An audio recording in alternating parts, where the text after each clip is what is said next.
Halo, anak-anak, selamat pagi. Selamat pagi semuanya, anak-anakku.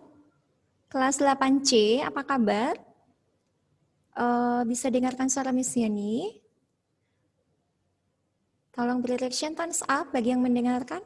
Iya, halo Tania, halo Darren, Jeremy, Gilang, Sevilla. Selamat pagi.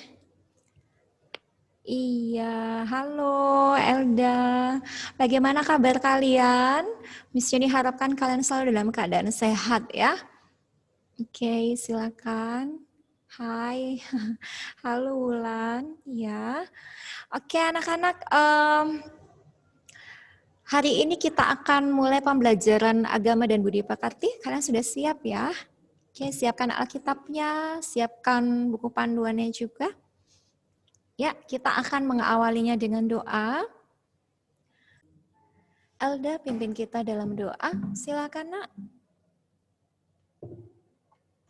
Teman-teman, mari kita berdoa. Tuhan Yesus, sekarang kami memulai pelajaran agama Tuhan, Kau berkati kami supaya kami dapat mengerti apa yang disampaikan Tuhan. Terima kasih Yesus, dalam Tuhan Yesus kami sudah berdoa. Haleluya, amin.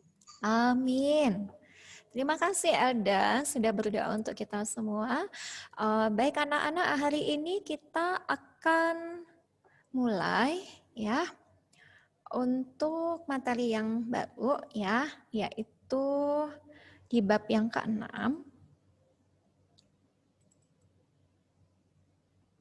Sebentar.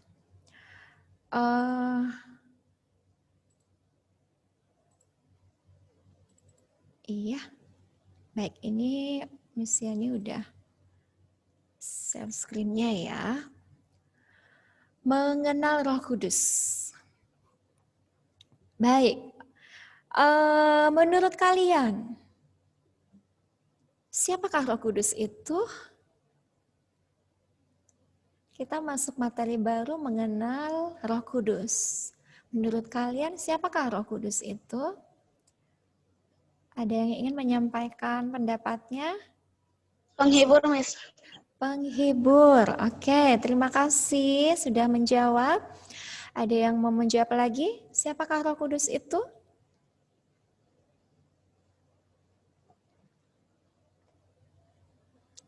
Tadi teman kalian ada yang menjawab, penghibur Miss. Ya, benar sekali. Ada yang memiliki pendapat yang lain? Silakan. Siapakah Roh Kudus itu? Oke, mulai pikirkan siapa ya? Iya Nak, silakan. Roh yang memimpin kita. Jawabannya Jason. Oke, ya. Roh yang memimpin kita. Baik, luar biasa. Bagus sekali ya jawabannya. Ada yang ingin menjawab lagi? Siapakah Roh Kudus itu? Siapakah Roh Kudus? Ada yang menjawab penghibur, ada yang menjawab roh yang memimpin kita, ya. Ada lagi yang ingin menjawab? Sudah cukup? Baik, kita akan membahas mulai dari Perjanjian Lama ya, anak-anak ya. Jadi di kitab kita ada Perjanjian Lama, ada Perjanjian Baru. Kita akan mempelajari Roh Kudus.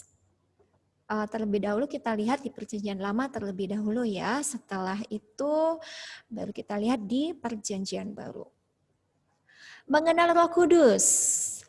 Di dalam 2 Samuel 23 ayatnya yang kedua. Ya, bisa dilihat Alkitab kalian. Di dalam 2 Samuel 23 ayat yang kedua disebutkan, Roh Tuhan berbicara dengan perantaraanku, firman-Nya ada di lidahku. Di Perjanjian Lama di dalam 2 Samuel 23 ayat yang kedua disebutkan di sana Roh Tuhan. Roh Tuhan berbicara dengan perantaraanku, firman-Nya ada di lidahku. Kita lihat kembali, masih di dalam Perjanjian Lama. Ayub 33, ayatnya yang keempat. Di situ juga disebutkan, Roh Allah telah membuat aku, dan nafas yang maha kuasa membuat aku hidup.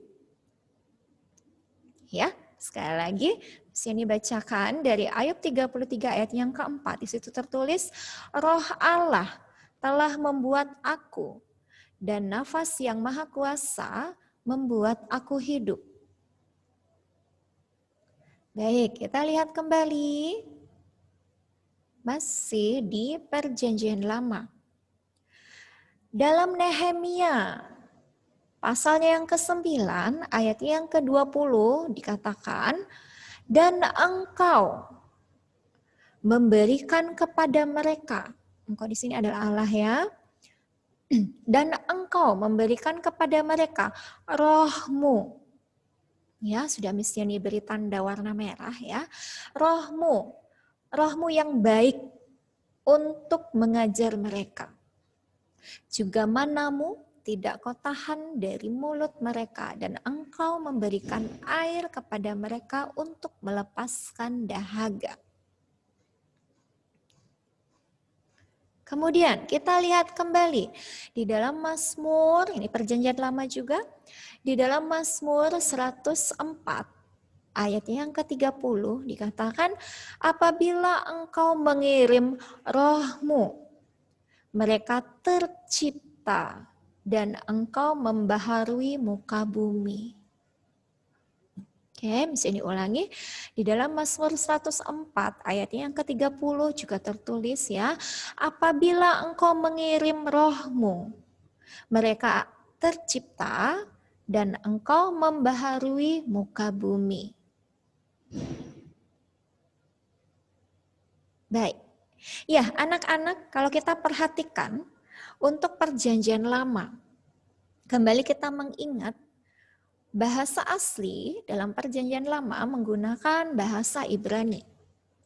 Di dalam perjanjian lama, dalam bahasa Ibrani, Roh Kudus disebutkan dengan menggunakan kata ruah. Jadi ruah dalam bahasa Ibrani itu maksudnya adalah Roh Kudus, ya. Jadi Roh Kudus ada dalam semua pekerjaan Allah, penciptaan alam semesta dengan segala isinya.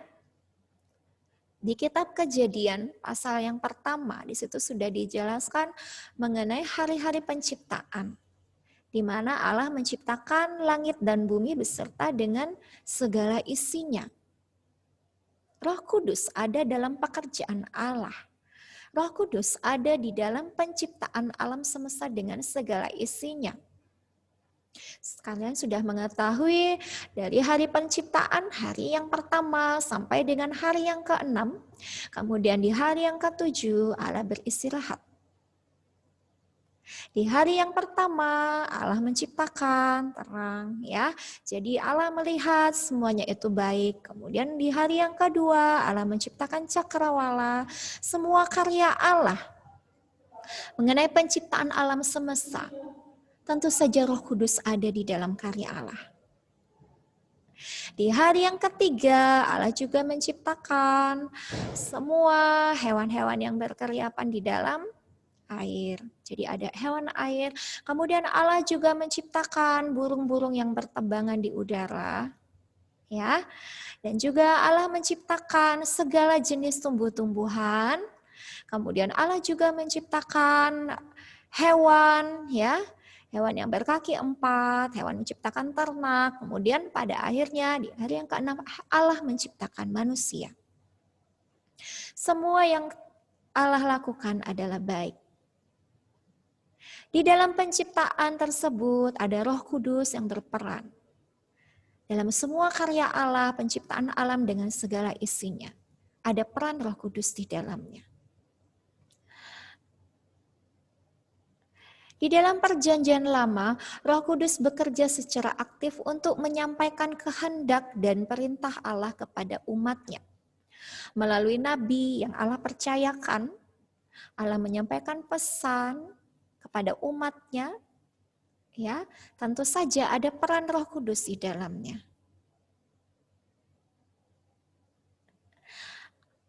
Allah memberikan tugas khusus kepada Musa untuk membawa bangsa Israel keluar dari tanah Mesir, menuju ke tanah perjanjian.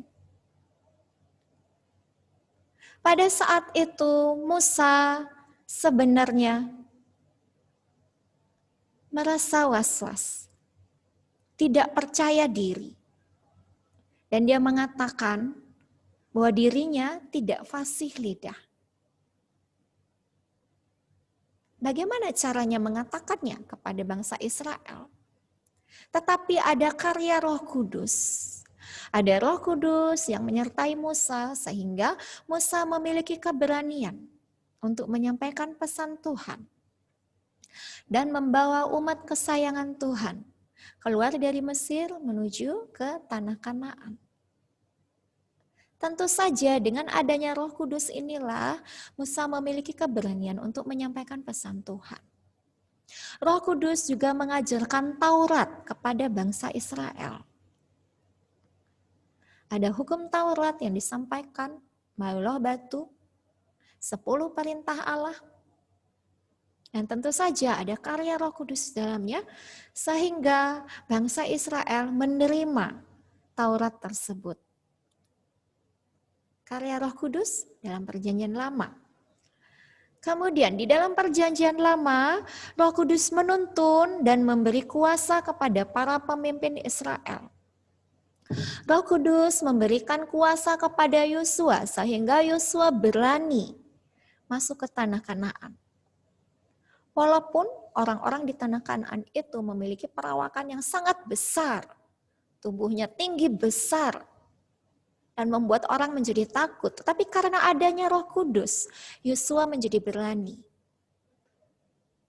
untuk masuk ke tanah Kanaan. Roh Kudus memperlengkapi orang-orang khusus untuk tugas-tugas yang khusus.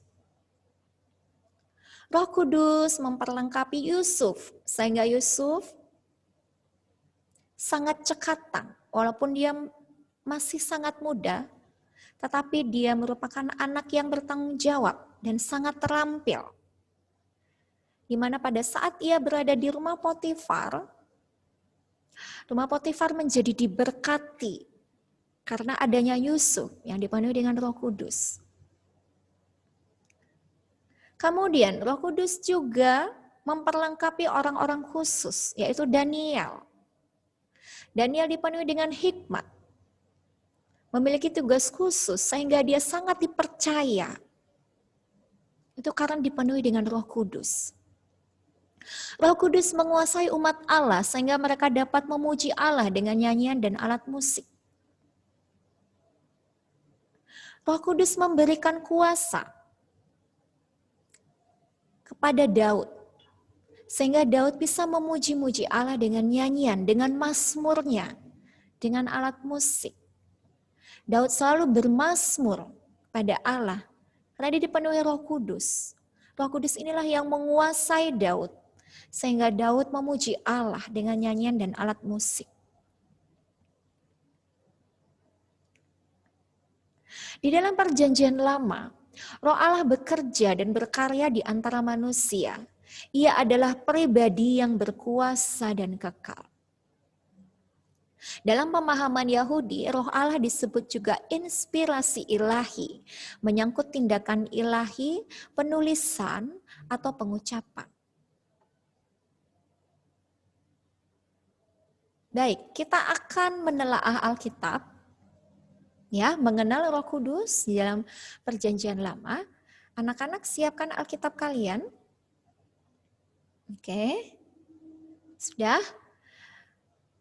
Pemahaman Alkitab pada hari ini ya secara pribadi anak-anak ya, kalian baca Yesaya 63 ayat yang ke-7 sampai dengan ayatnya yang ke-14. Sudah siapkan dulu, buka Alkitabnya ya anak-anak ya. Kalian lihat di Perjanjian Lama dari Yesaya 63 ayat yang ke-7 sampai dengan ayat yang ke-14. Kemudian kalian amati ayat-ayat tersebut setelah kalian baca dan kalian perhatikan peristiwa apa saja yang terjadi dari pembacaan Yesaya 63 ayat 7 sampai dengan ayat yang ke-14. Sudah? Kemudian dari ayat-ayat tersebut juga ada tersirat ada tertulis peran Roh Kudus. Kalian perhatikan, kalian jelaskan peran Roh Kudus dalam peristiwa tersebut. Bisa dipahami ya? Baik, untuk pemahaman Alkitab ini ya, dari membaca Yesaya 63 ayat 7 sampai dengan ayat yang ke-14, misi yang diberikan waktu selama 20 menit. Cukup ya anak-anak ya. Oke, kalian pahami dengan pembacaan tersebut ya. Dari Yesaya 63 ayat yang ke-7 sampai 14. Kemudian setelah kalian selesai menelaahnya, nanti misi ini akan panggil 2 orang siswa ya untuk menjelaskan apa yang sudah kalian baca dari Yesaya 63 ayat 7 sampai 14, menjelaskan peristiwa apa saja yang terjadi, yang tertulis di dalam pembacaan tersebut, dan juga kalian menyebutkan peran Roh Kudus dalam peristiwa tersebut. Bisa dipahami ya? Oke, anak-anak silahkan menelaah Alkitab, memahami Alkitab. Waktunya 20 menit, dimulai dari sekarang. Semangat anak-anak.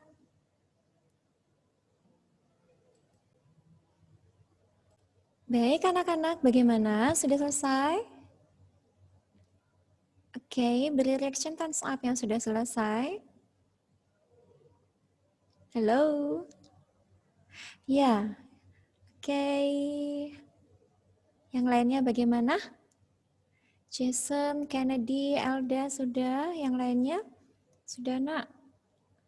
Sudah selesai menelaah Alkitab?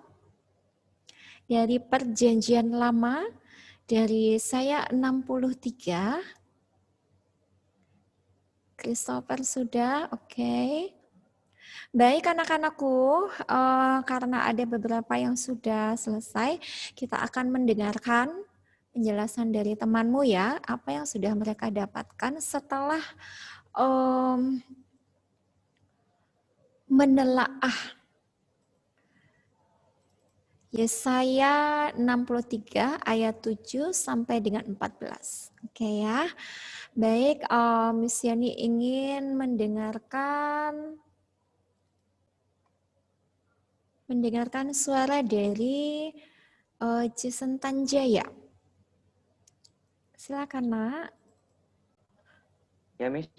Iya, Jason, apa yang sudah Jason dapatkan setelah membaca Yesaya 63 ayat 7 sampai 14? Coba tolong dijelaskan ya, Nak ya, peristiwa yang terjadi, kemudian peran Roh Kudus dalam peristiwa tersebut ya. Silakan Jason. Peristiwa yang terjadi itu penyertaan bangsa Israel saat keluar dari Mesir. Oke. Kemudian jelaskan peran Roh Kudusnya itu Tuhan menaruh Roh Kudus dalam hati mereka, itu juga membimbing mereka. Baik, terima kasih Jason. Iya, selanjutnya Miss Yani ingin mendengarkan suara dari Elda. Silakan Elda, Elda sudah selesai ya. Coba apa yang Elda dapatkan? Silakan Nak. Setelah membaca Yesaya 63 ayat 7 sampai 14.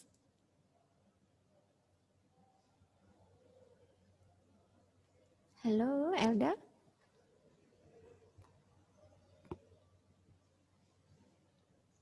Ya, Miss. Iya, Elda sudah selesai menelaah? Sudah ya? Bisa tolong dijelaskan hasilnya, Nak?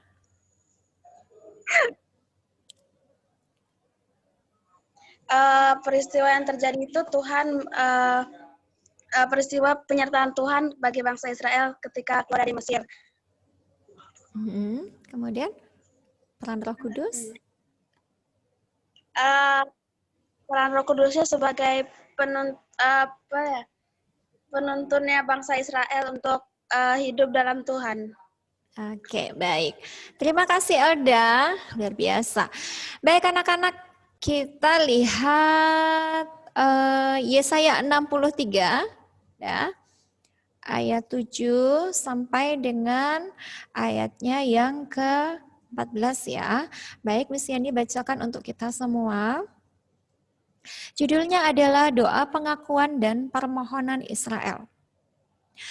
Aku hendak menyebut-nyebut perbuatan kasih setia Tuhan, perbuatan Tuhan yang masyhur sesuai dengan segala yang dilakukan Tuhan kepada kita, dan kebajikan yang besar kepada kaum Israel yang dilakukannya kepada mereka sesuai dengan kasih sayangnya dan sesuai dengan kasih setianya yang besar. Bukankah ia berfirman, sungguh merekalah umatku, anak-anak yang tidak akan berlaku curang, maka ia menjadi juru selamat mereka dalam segala kesesakan mereka. Bukan seorang duta atau utusan, melainkan ia sendirilah yang menyelamatkan mereka. Dialah yang menebus mereka dalam kasih-Nya dan belas kasihan-Nya. Ia mengangkat dan menggendong mereka selama zaman dahulu kala. Tetapi mereka memberontak dan mendukakan Roh Kudus-Nya. Maka ia berubah menjadi musuh mereka. Dan ia sendiri berperang melawan mereka. Lalu teringatlah mereka kepada zaman dahulu kala, zaman Musa, hambanya itu. Di manakah dia yang membawa mereka naik dari laut bersama-sama dengan penggembala kambing dombanya? Di manakah dia yang menaruh Roh Kudus-Nya dalam hati mereka? Yang dengan tangannya yang agung menyertai Musa di sebelah kanan, yang membelah air di depan mereka untuk membuat nama abadi baginya, yang menuntun mereka melintasi samudera raya seperti kuda melintasi padang gurun. Mereka tidak pernah tersandung. Seperti ternak yang turun ke dalam lembah, Roh Tuhan membawa mereka ke tempat perhentian. Demikianlah engkau memimpin umatmu untuk membuat nama yang agung bagimu. Nah, anak-anak, kalau diperhatikan dari judulnya di sini adalah doa pengakuan dan permohonan Israel. Jadi bangsa Israel mengingat-ingat kembali peristiwa yang terjadi di masa lalu, di mana tangan kuasa Tuhan yang kuat menyertai mereka. Pada saat mereka dipimpin oleh Musa keluar dari tanah Mesir menuju ke tanah Kanaan, tanah perjanjian yang sudah Tuhan janjikan. Tuhan menyertai mereka. Jadi ada peran Roh Kudus di sini, ya. Di dalam ayat yang ke-9 disebutkan bahwa ia sendirilah, artinya Roh Kudus sendirilah yang menyelamatkan mereka, yang menebus mereka. Jadi sebagai penyelamat, sebagai penebus, ya. Kemudian sebagai penuntun mereka, sehingga mereka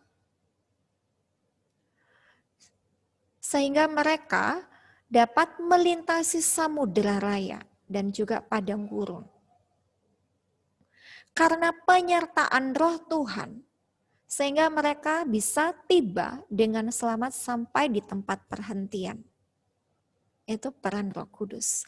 Peristiwa yang terjadi di mana pada saat mereka dituntun menuju ke tanah perjanjian, karya-karya Tuhan yang luar biasa dapat mereka saksikan. Penyertaan Tuhan yang sempurna dapat mereka saksikan. Pada saat mereka melintasi samudera raya, pada saat mereka melintasi padang gurun, penyertaan Tuhan sangat sempurna sehingga mereka tidak kekurangan. Ya, tetapi memang pada akhirnya ada hal yang tidak berkenan yang mereka lakukan. Mereka sempat mendukakan Roh Kudus dalam hati mereka. Dan pada saat itulah mereka menerima konsekuensinya. Tetapi karena mereka kembali berbalik ke jalan Tuhan, maka dengan penuh kasih-Nya Tuhan mengampuni mereka. Dan Tuhan memimpin setiap langkah-langkah mereka sampai mereka masuk ke tanah perjanjian. Nah, anak-anak, kalau kita perhatikan kehidupan kita sehari-hari, kita renung-renungkan, apakah ada penyertaan Roh Kudus dalam hidup kita? Seperti yang dialami oleh bangsa Israel? Tentu saja ada. Tanpa kita sadari, pada saat kita menemukan permasalahan, tanpa kita sadari, tangan kuasa Tuhan yang kuat menolong kita. Tuhan memberikan jalan keluar sehingga kita dapat menanggungnya. Hal-hal yang tidak terduga kita alami, itu sebetulnya adalah karya Roh Kudus di dalam kehidupan kita. Mungkin kita sering mengomel, seperti yang dialami oleh bangsa Israel, mengeluh. Di dalam keluhan-keluhan kita itulah kita tidak melihat karya Tuhan. Bukan berarti Tuhan tidak menolong. Tetapi karena kita lebih fokus terhadap keluh kesah kita. Kita sering mengomel. Tetapi pada saat kita menenangkan jiwa kita, menenangkan hati kita, bertelut di hadapan Tuhan, dari sanalah kita akan melihat karya Tuhan yang luar biasa terjadi. Seperti yang dialami oleh bangsa Israel, ya, dia pun mengingat kembali peristiwa yang luar biasa yang sudah Tuhan kerjakan. Di mana pada saat mereka melintasi padang gurun mereka tidak kelaparan karena ada mana yang Tuhan sediakan sebagai makanannya. Di mana tiang awan dan tiang api selalu ada untuk menyertai dan melindungi mereka dalam perjalanan mereka melintasi padang gurun. Pertolongan Tuhan ada pada saat melintasi laut Tebrau. Mereka dikejar-kejar oleh pasukan Firaun. Tangan kuasa Tuhan yang kuat yang sudah membelah lautan itu sehingga bangsa Israel bisa menyeberanginya. Kalau kita mengingat-ingat kembali apa yang sudah Tuhan kerjakan, kita pasti mengucap syukur. Demikian halnya yang dialami oleh bangsa Israel. Ada karya Roh Kudus di dalamnya. Ada peristiwa-peristiwa ajaib yang terjadi. Nah, anak-anak, di dalam perjanjian lama, kita bisa melihat banyak karya Roh Kudus yang sudah Roh Kudus kerjakan. Memang benar sekali di awal pembelajaran tadi ada teman kalian yang menjawab ya. Jason menjawab roh yang memimpin kita, Roh Kudus itu roh yang memimpin kita. Iya benar nak, betul sekali jawabanmu. Ya, kemudian roh penghibur ya pada saat kita mengalami kesesakan, Roh Kudus yang memberikan penghiburan. Roh Kudus yang memberikan hikmat bagi setiap orang yang percaya kepadanya. Di dalam perjanjian lama pun sudah terlihat karya Roh Kudus, di mana memberikan hikmat bagi Daniel, memberikan hikmat bagi Yusuf, dan juga memberikan hikmat bagi Raja Daud dan juga Raja Salomo. Ya, Roh Kudus berkarya di dalam penciptaan yang Tuhan lakukan dari hari pertama sampai dengan hari yang ke-6, menciptakan langit dan bumi beserta dengan isinya. Baik anak-anak, demikian yang sudah kita pelajari mengenai Roh Kudus ya. Hari ini kita sudah melihatnya di dalam perjanjian lama. Baik, untuk pertemuan berikutnya kita akan mempelajari pengenalan Roh Kudus di dalam perjanjian baru. Untuk hari ini, misi yang diakhiri, kita tutup dengan doa. Bapa di surga, terima kasih buat segala kebaikan Tuhan di dalam kehidupan kami.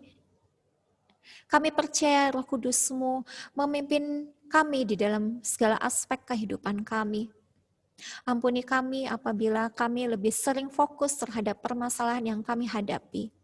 Ajar kami untuk bisa fokus terhadap penyertaan Tuhan yang sempurna di dalam kehidupan kami. Apapun yang kami alami, apapun yang kami lalui, kami percaya tangan kuasa Tuhan yang kuat senantiasa menolong kami. Kami percaya Engkau tetap berada bersama-sama dengan kami untuk menuntun kami, untuk memimpin kami ke jalan-jalan yang benar. Terima kasih Tuhan, terpuji namamu kekal selamanya. Hanya di dalam nama Tuhan Yesus Kristus kami mengucap syukur dan berdoa. Haleluya, amin. Baik anak-anak, terima kasih untuk hari ini. Ya, kita akan bertemu kembali di pertemuan berikutnya. Siapkan untuk pembelajaran selanjutnya. Sampai jumpa anak-anak. Tuhan Yesus memberkati. Bye-bye.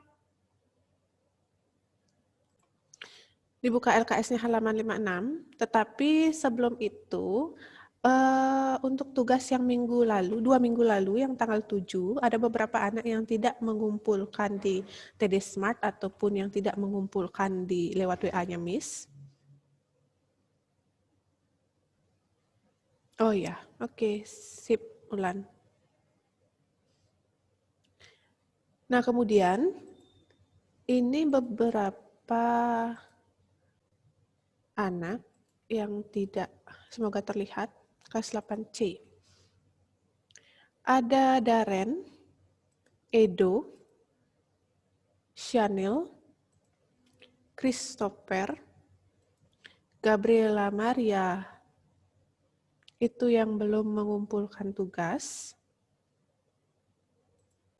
yang mind mappingnya. Jadi Miss kembalikan lagi ke kalian kalau misalkan kalian sudah Alexis.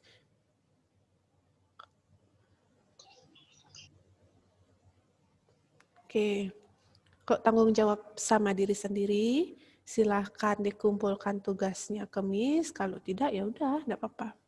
Ya, Christopher. Oh, kirimnya kemana, Nak? Oke, nanti silahkan dikumpulkan ke WA-nya Miss, boleh dikirim? Ya, sip. Oke, yang lain yang Miss sebutkan tadi, mohon tanggung jawabnya. Oke.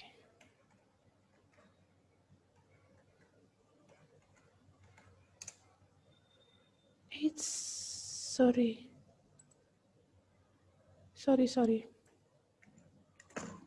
Maunya ke semua. Oke, itu nomor WA-nya Miss. Ya, Chanel, Miss cek di ini belum ada di TD Smart. Atau Miss cek ulang nanti lagi ya, kalau tidak ada, kirimkan ke WA aja. Sampai telat lagi 2 minggu jadinya, kalian ngumpul tugasnya yang belum. Oke, sudah.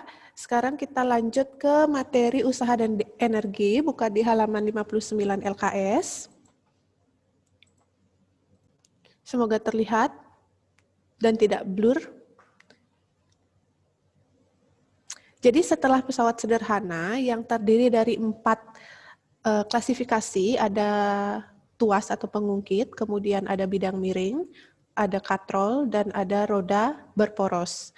Tuas dan bidang miring itu ada rumusnya. Kalian sudah buatkan dalam mind map.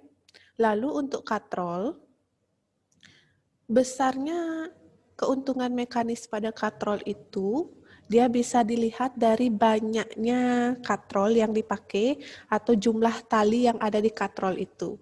Itu keuntungan mekanisnya. Kalau talinya ada 2, berarti keuntungan mekanisnya 2. Kalau nanti talinya diikat jumlahnya ada 3, berarti keuntungan mekanisnya 3. Lalu untuk roda berporos, dia contohnya adalah sepeda. Atau roda dihubungkan dengan tali. Itu contohnya bisa sepeda. Kalau di sepeda itu dia ada rodanya ada 2, yang dihubungkan dengan rantai itu, yang satu diameternya lebih besar daripada yang lagi satu. Nah, jadi untuk keuntungan mekanisnya itu dia tinggal dibagi antara diameter yang besar dengan diameter yang kecil. Itu kalau yang di pesawat sederhana jenis roda berporos atau roda dihubungkan dengan tali. Oke, jadi untuk pesawat sederhana, Miss anggap kalian sudah paham. Kita lanjutkan sekarang ke usaha dan energi. Jadi untuk usaha dan energi, yang akan dibahas pertama yaitu ada definisi. Oke, ada definisi usaha. Apa itu usaha? Kemudian rumus-rumusnya dan contoh soalnya. Setelah usaha, kita masuk ke definisi energi. Lalu ada macam-macam energi, rumus energi, dan contoh soalnya. Dan yang terakhir, hubungan antara usaha dan energi. Ini materi untuk usaha dan energi. Silakan dibuka di halaman 59. Ya. Miss lanjutkan. Nah, jadi usaha, kalian bisa lihat definisinya itu di halaman 60. Di situ sudah disediakan gambar. Ada gambar seorang anak yang mendorong lemari, kalau di LKS-nya. Ada gambar orang yang sedang mendorong buah kelapa. Kemudian yang di slide-nya ada gambar orang-orang sedang mendorong mobil truk yang mogok.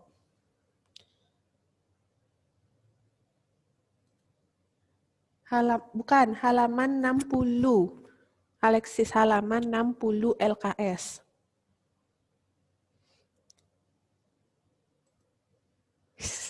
Caps lock-nya jebol.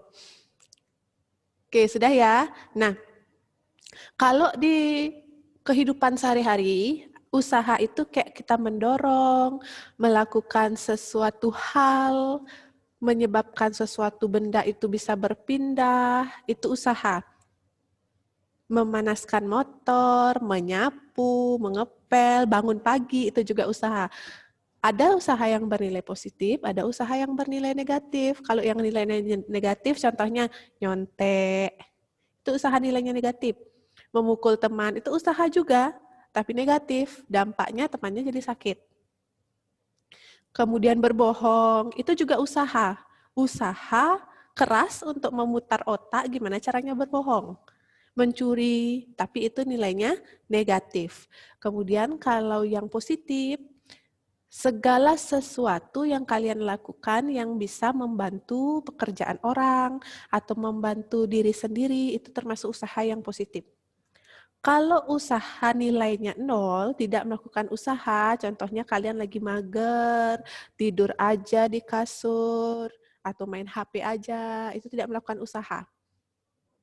Ya, itu stagnasi.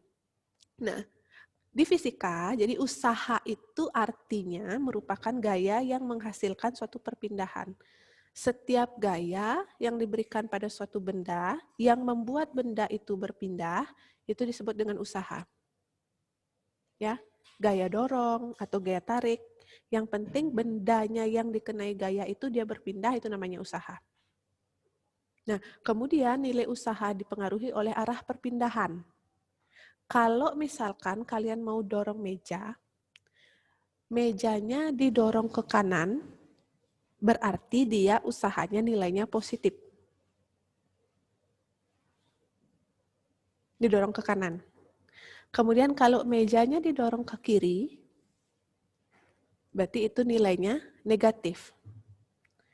Kemudian ketika kalian mendorong tembok tetapi temboknya tidak berpindah, itu dia melakukan usaha nilainya 0. Oke, paham ya? Itu tentang usaha. In English-nya adalah work, sehingga dia disimbolkan dengan way.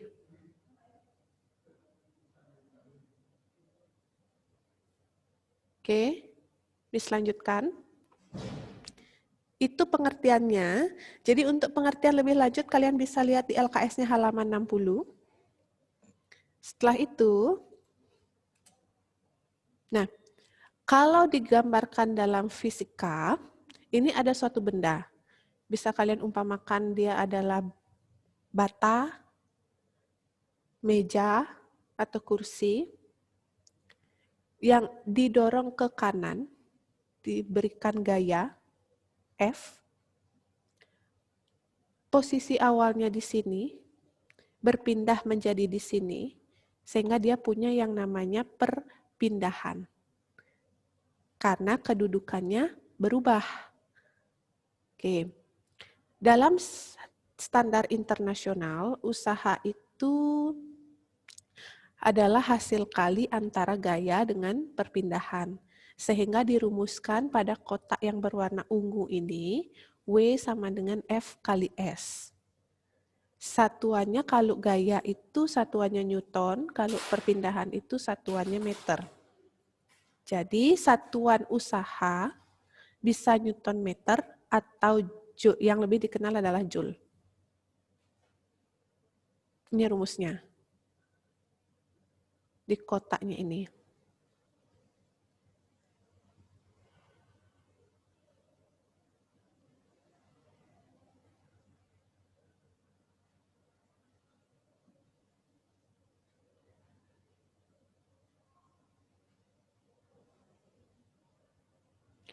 Sudah? Di LKS juga ada di halaman 60, di kotak yang warna abu-abu, sudah tertulis di sana, W sama dengan F kali S. Lalu di halaman 61, satuan usaha itu adalah Joule. 1 Joule sama dengan 1 Newton meter. Jadi Joule itu bisa sama dengan Newton meter.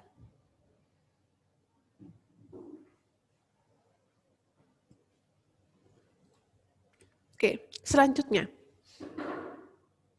Kalau kecepatan info kemis ya. Yang kedua, usaha jika membentuk sudut. Contohnya adalah ketika kalian menarik koper. Tidak selalu dia sejajar dengan arah perpindahannya. Pasti kalian akan menariknya seperti ada sudutnya. Tuh.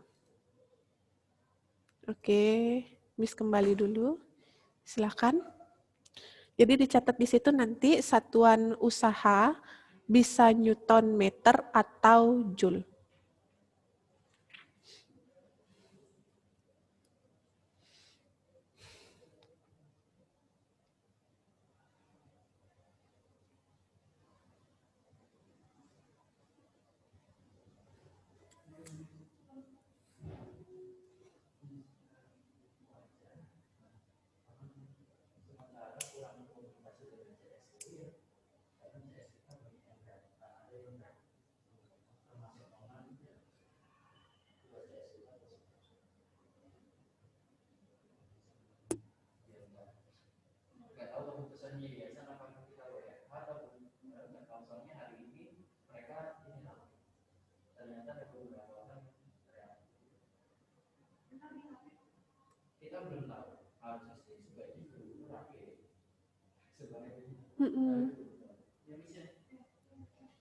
Aduh, menyeramkan ya.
Ya, semoga jauh dah, Miss. Ya, kalau titiknya itu artinya kali. F kali S. Jadi kalau di fisika, perkaliannya itu diganti dengan dot atau titik.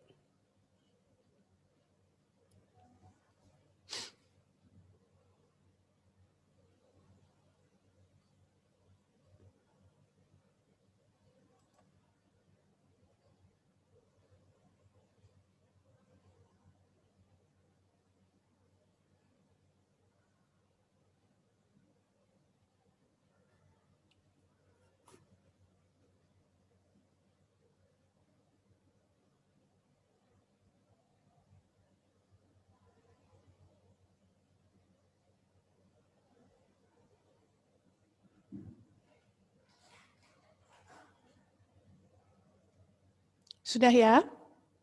Miss lanjutkan ya. Oke. Nah, ini ketika dia ada sudutnya. Jadi sudut-sudut istimewa itu nanti ada sudut 0 derajat, 30 derajat, 45 derajat, 60 derajat, 90 derajat. Itu yang biasanya digunakan kalau di fisika. Ya. Nah, ketika dia membentuk sudut, artinya dia tidak searah, gayanya itu tidak sejajar dengan S.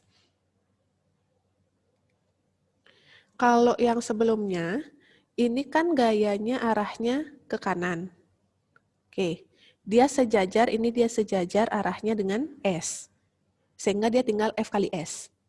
Ya, kemudian setelah itu, ini dia gayanya tidak sejajar dengan perpindahannya. Gayanya arahnya mereng begitu.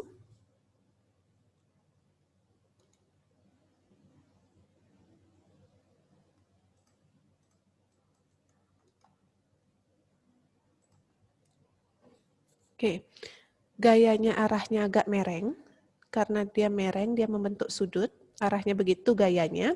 Kemudian perpindahannya ke kanan atau ke kiri, datar. Karena dia mereng, persamaannya menjadi W sama dengan F cos sudut dikali dengan S. Nah, jadi Miss kasih tambahan catatan di sini.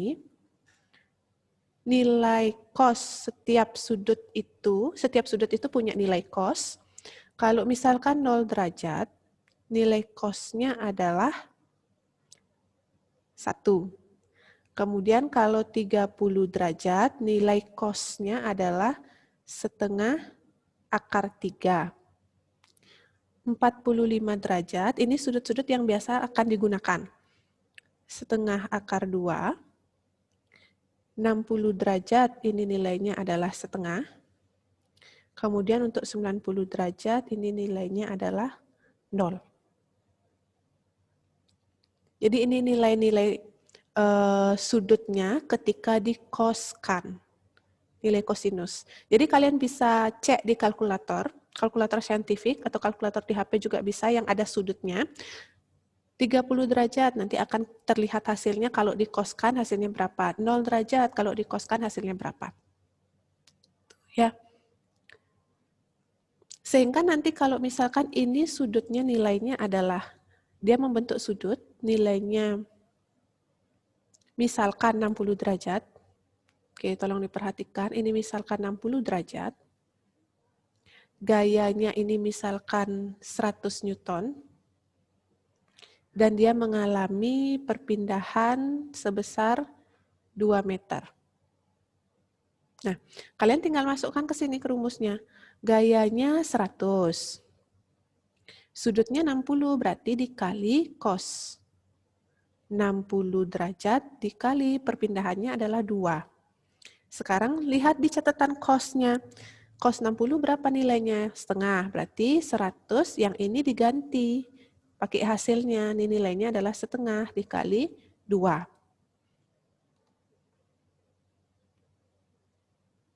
Sudah?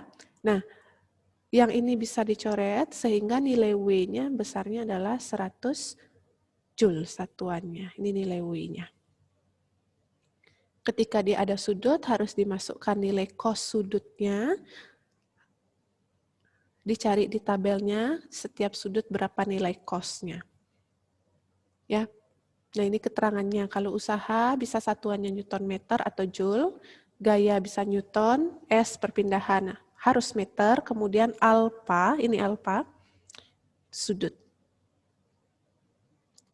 Nanti sudutnya, simbolnya bisa beda-beda.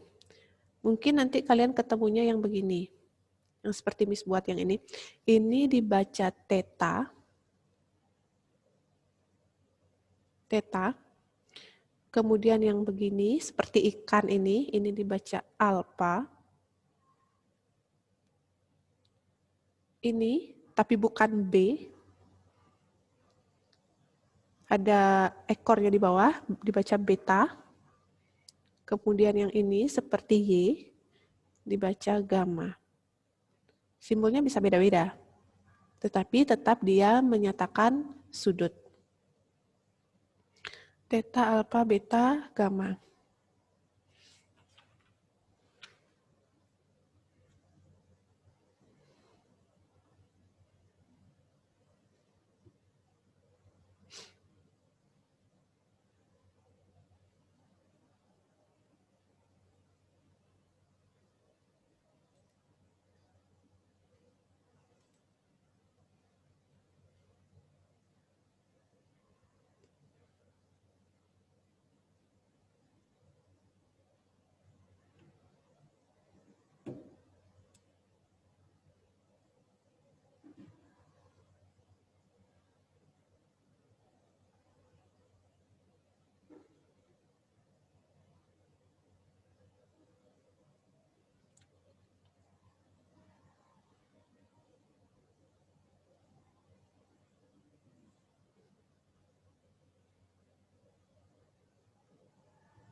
Jason, akar pangkatnya yang mana? Kalau 60 kan nilainya adalah setengah aja, tanpa ada akar.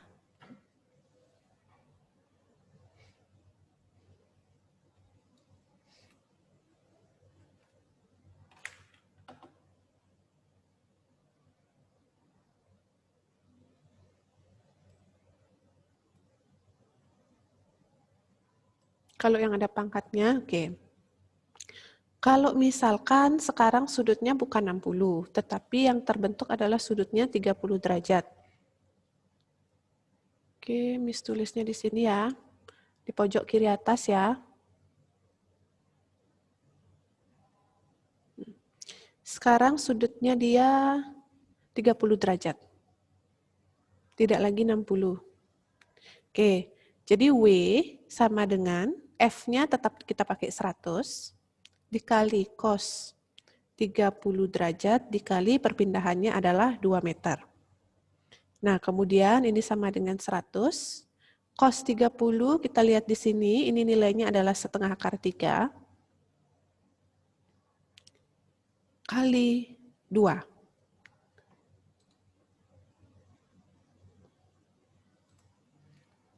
Duanya bisa dicoret.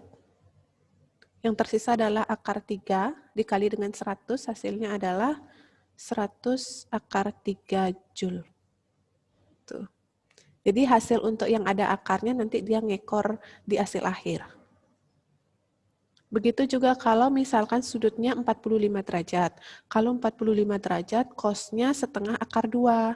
Setengahnya 2-nya coret sama 2, hasilnya akan menjadi 100 akar 2.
Sederhanain jadi 33, enggak.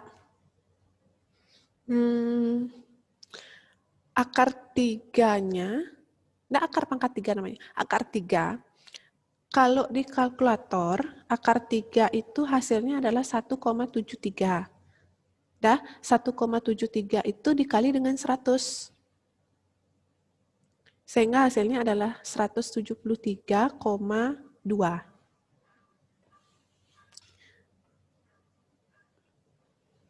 Bukan 100 dibagi 3, kalau 100 akar 3 itu.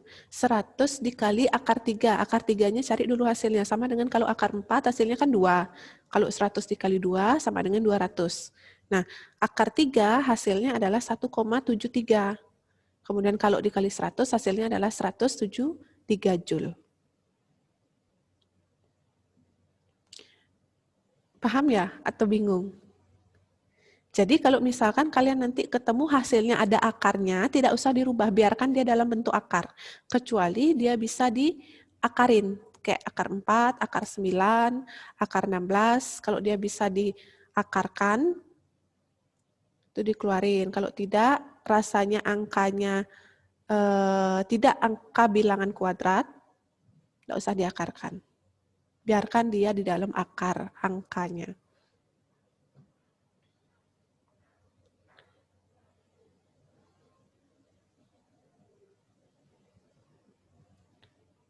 Sudah?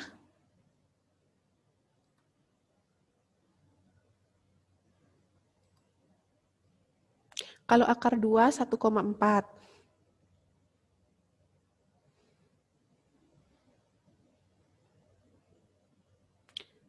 Satu koma 414 akar 2.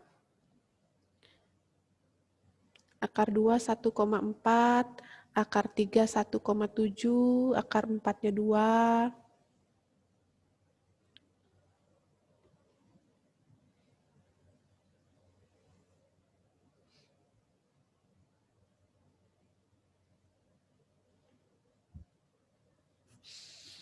Sehingga kalau nanti kalian ketemu ketemu akar 2 dan 3, jangan dicari hasilnya, biarkan dia dalam bentuk akar itu. Biarin dalam bentuk akar 2 dan akar 3.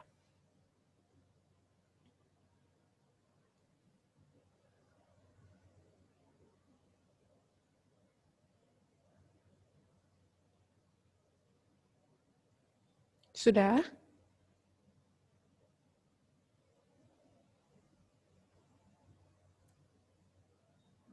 Kita lanjut ya.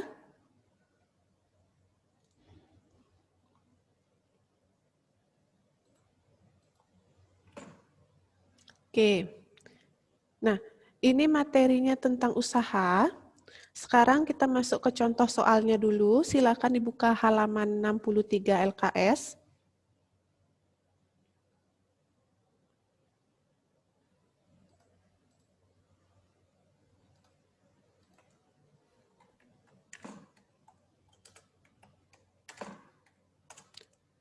Halaman 63.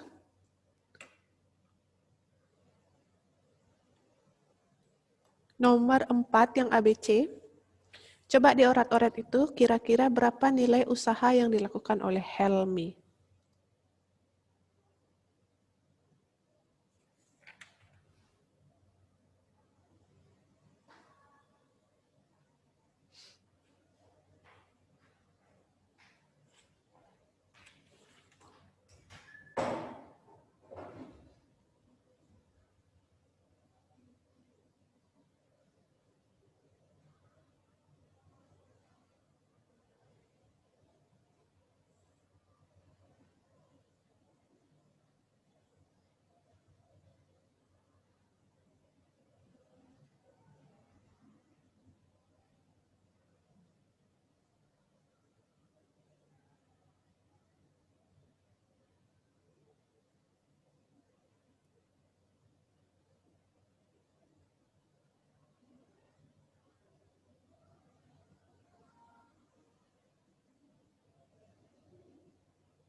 Oi.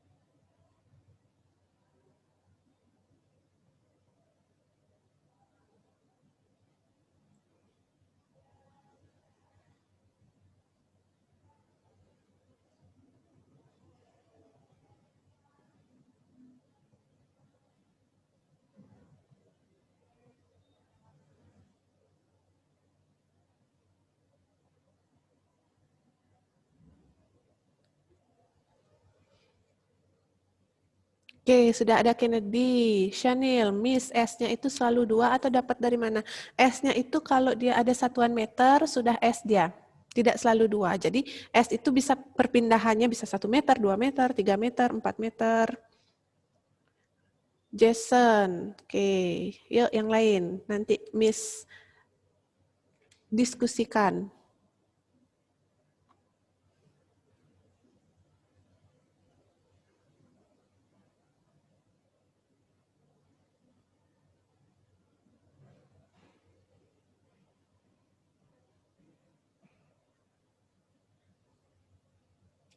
Oke, ada Christopher Perez, sudah jawab.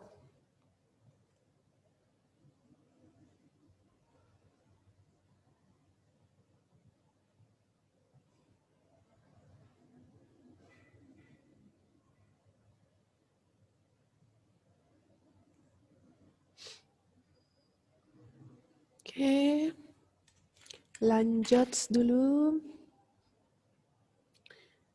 Jason, kenapa dapat gede gitu angkanya?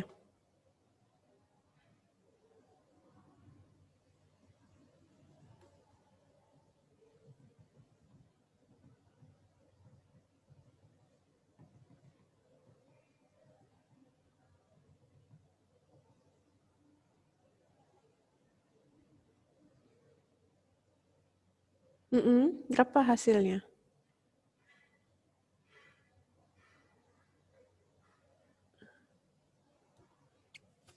Iya, Jason 120 kali 6. Berapa dapat?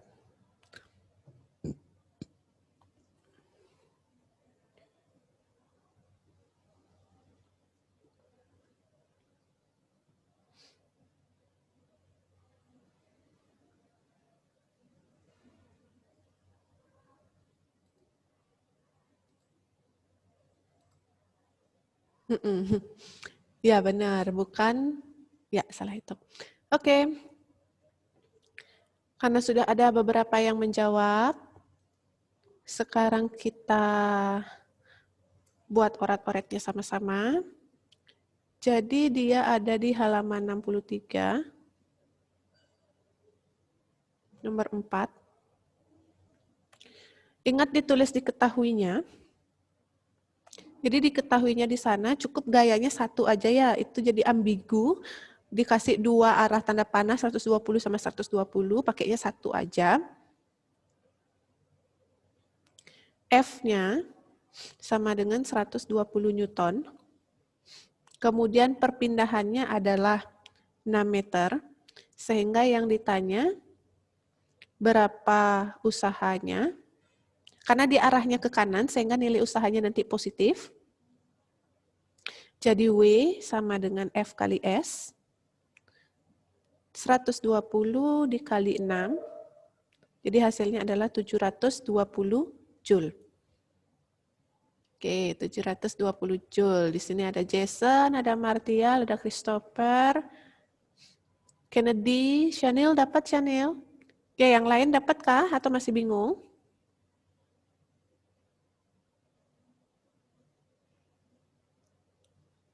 Ya, kalau sudah, sekarang kita lanjut ke yang nomor 2, tetap di halaman 63, nomor 2.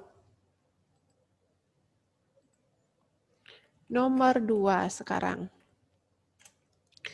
Nah, di situ sudah ada 2 orang yang narik ke kanan 1, ke kiri 1, sehingga cari resultannya. Dia pakai resultan sekarang, karena gayanya lebih dari 1. Karena dia berlawanan arah, jadi gayanya Andi dikurangi dengan gayanya Made. Nah, kemudian di situ ada dia sejauh 60 cm. 60 cm harus dirubah ke meter.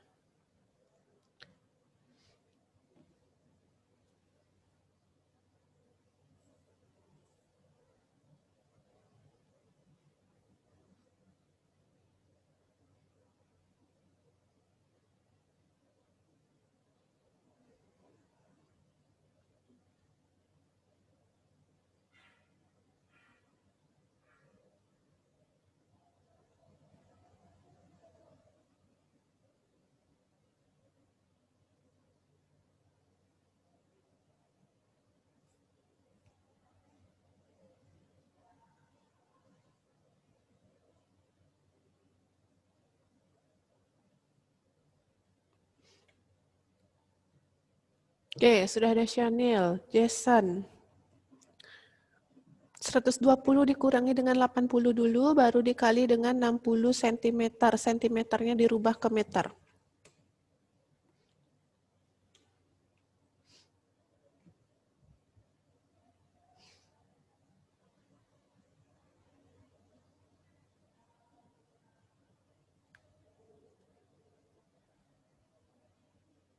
Yang lain?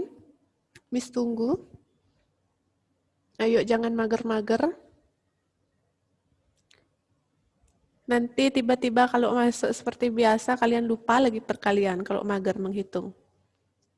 Lupa perkalian, tapi kalau dikasih uang cepat ngitungnya.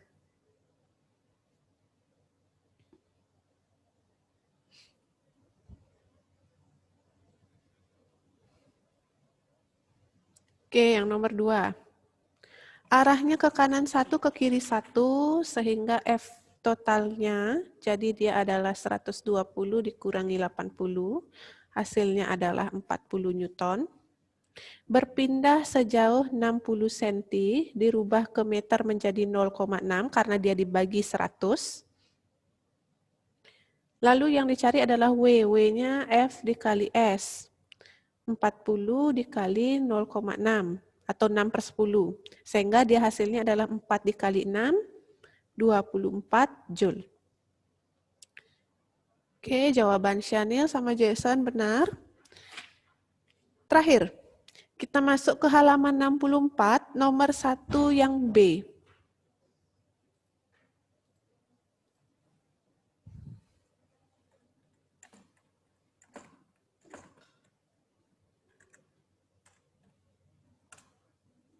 Halaman 64, nomor 1 yang B. Iwan menarik gerobak dengan gaya 50 Newton. Jika usahanya, sekarang usahanya yang diketahui, 18 kilojoule. Ingat kilojoule itu harus dirubah ke joule. Sama dengan kilometer dirubah ke meter, itu sama. Jadi kilojoule ke joule, nanti dikali 1000. Yang ditanya bukan W-nya lagi, tetapi berapa besar perpindahan yang dilakukan Iwan. Jadi cari S-nya.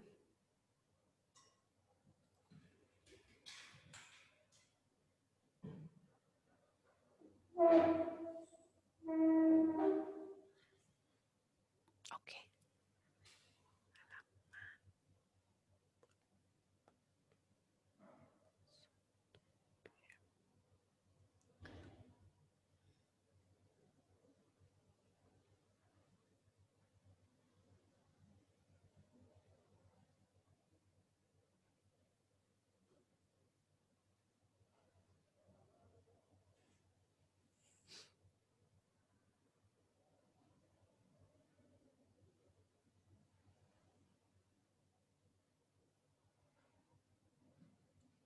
Yang dicari S-nya berapa?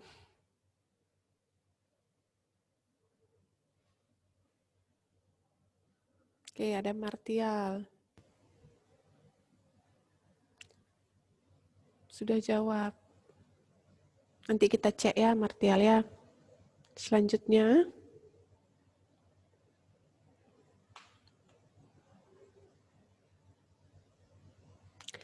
Yang lain? Jadi Miss sudah sediakan di sini segitiganya. W itu sama dengan F kali S, sehingga karena yang diminta di soal itu adalah S, jadi rumusnya menjadi W dibagi F. S-nya S kecil ya.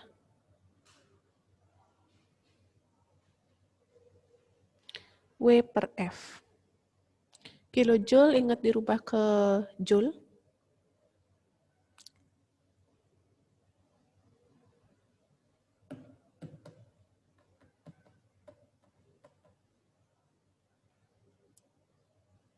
W-nya dapat 18 kilojoule.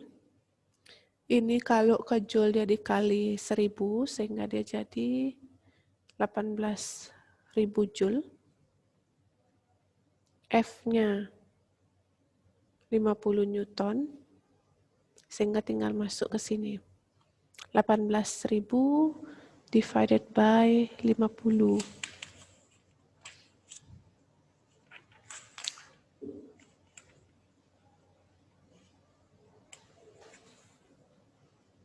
Ya, Jason.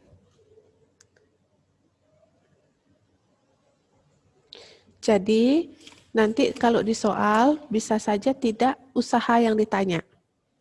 Bisa F-nya atau bisa S-nya. Tergantung dengan apa yang diketahui. Yang lain, kalau tidak mengerti, silakan ditanya. Ada yang mau mencatat dulu, silakan dicatat. Jadi W-nya masuk di sini adalah 18.000. Benar. Dibagi dengan 50. Ini dicoret. 1.800 dibagi 5, hasilnya adalah 360.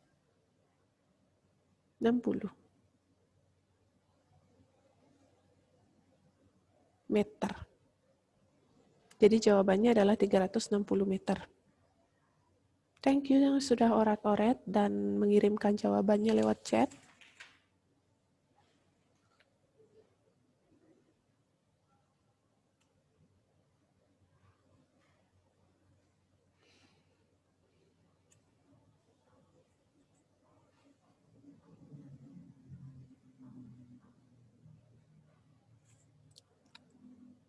Sudah ya?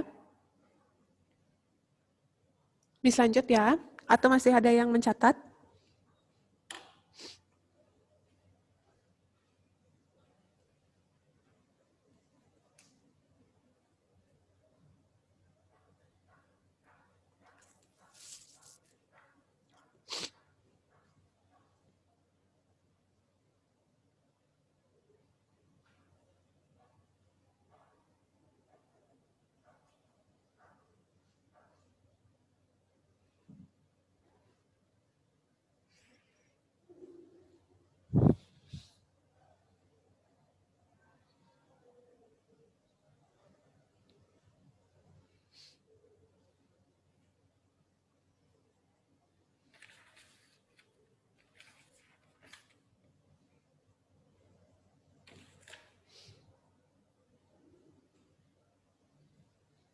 Oke, kalau sudah kita lanjutkan setelah usaha kita masuk ke energi.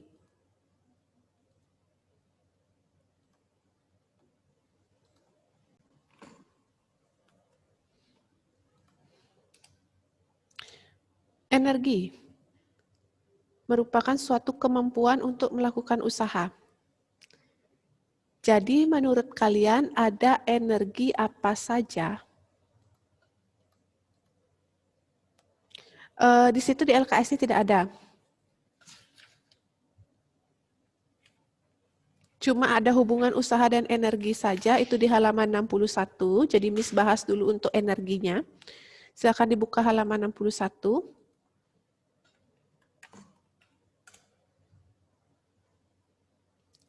Oke, energi merupakan suatu kemampuan untuk melakukan usaha. Ada energi apa saja? Ini menurut kalian ada energi apa saja? Silakan dijawab di chat.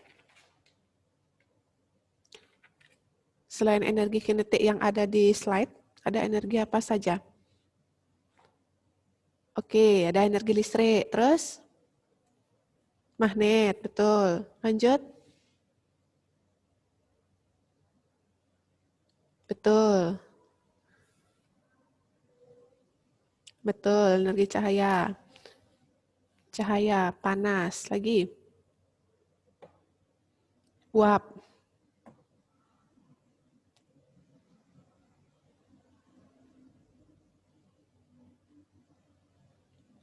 Nuklir.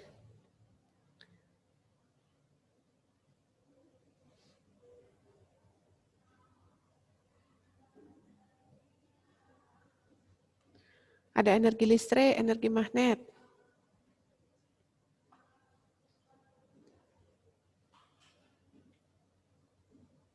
Gerak. Panas. Bunyi.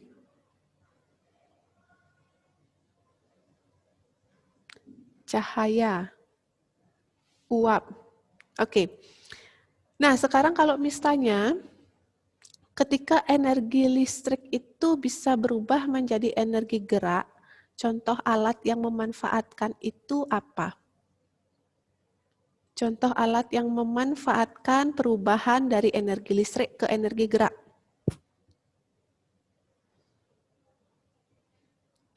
Energi listrik ke energi gerak. Contoh alat yang memanfaatkan perubahan energi itu apa?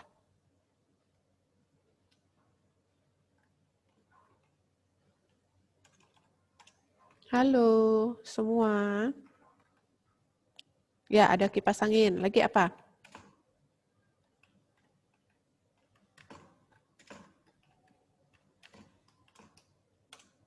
Oke.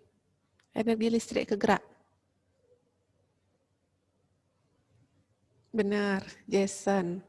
Ada kipas angin. Hair dryer juga bisa. Mesin cuci.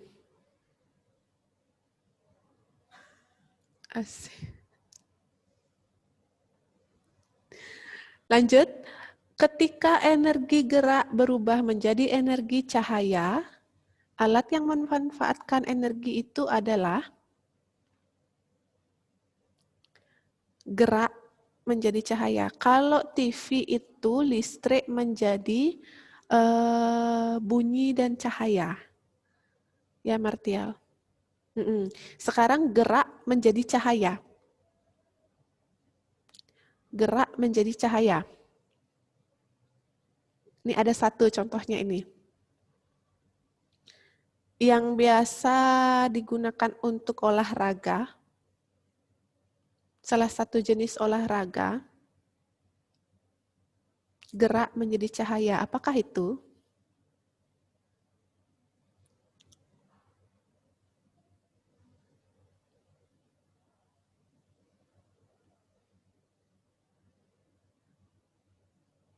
Yang ada di sepeda. Enggak, kalau yang sepeda listrik gerak menjadi apa ya kalau di sepeda listrik? Bukan, dia listrik jadi gerak juga kalau di sepeda listrik. Kalau gerak menjadi cahaya itu adanya di sepeda, fungsinya ditaruh sebagai penerang jalan ketika malam. Kalau kita kayuh sepedanya, dia baru bisa mengeluarkan cahaya.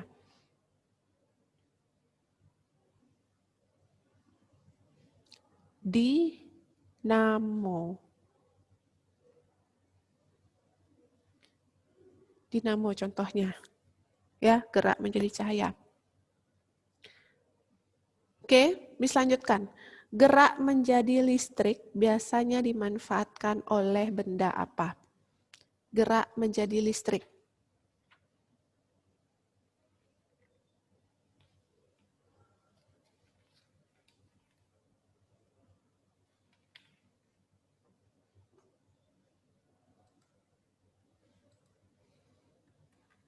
Gerak menjadi listrik.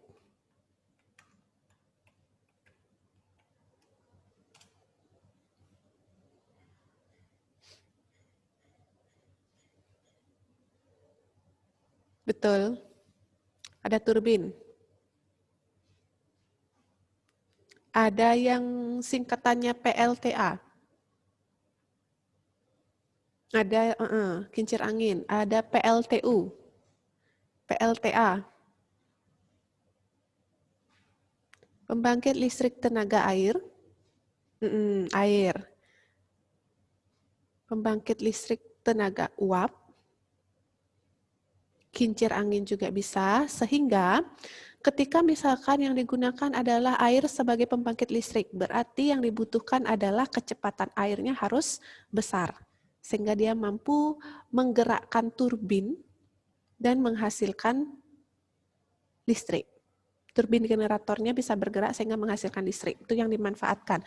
Jadi air itu digunakan sebagai pembangkit listrik. Begitu juga dengan uap dan kincir angin. Semakin kencang anginnya, kincirnya akan semakin cepat gerakannya sehingga mampu membentuk atau menghasilkan listrik. Oke.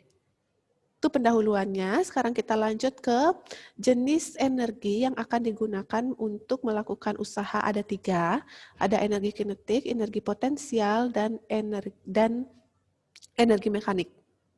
Ya, energi kinetik itu adalah energi yang membahas atau yang terkait dengan gerak. Segala sesuatu yang bergerak sehingga mampu menghasilkan listrik atau mampu menghasilkan suatu usaha, dia termasuk ke energi kinetik. Contohnya yang tadi, PLTA. Air dari bendungan. Punya kecepatan yang besar, debitnya, alirannya, sehingga dia mampu menghasilkan listrik. Jadi di energi kinetik itu erat kaitannya dengan kecepatan atau velocity. Dia memiliki kecepatan. Ya, itu energi kinetik. Miss bahas dulu pengertiannya saja, kemudian ada energi potensial. Energi potensial ini energi terhadap kedudukan, ketinggian, atau posisi. Jadi dia erat kaitannya dengan H atau Hague. Itu energi potensial dengan ketinggian. Semakin tinggi letak suatu benda, energinya juga semakin besar. Ya. Kemudian gabungan antara energi kinetik dan energi potensial menghasilkan yang namanya energi mekanik. Yang biasanya menggunakan rumus energi mekanik ini adalah pesawat terbang. Pesawat terbang dia punya ketinggian dan dia punya juga kecepatan. Sehingga pesawat dia memiliki gabungan energi potensial dan energi kinetik yang disebut dengan energi mekanik. Itu dulu definisinya sebelum kita masuk ke rumus-rumusnya. Oke, jadi pembahasan untuk hari ini yaitu masih tentang usaha. Minggu depan kita lanjutkan ke energi. Dari pembahasan yang tadi, apakah ada yang ingin ditanya?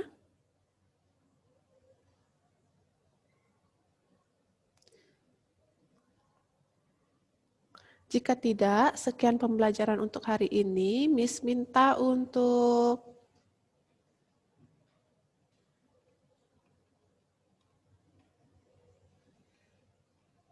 siapa tadi? Jeremy? Jeremy?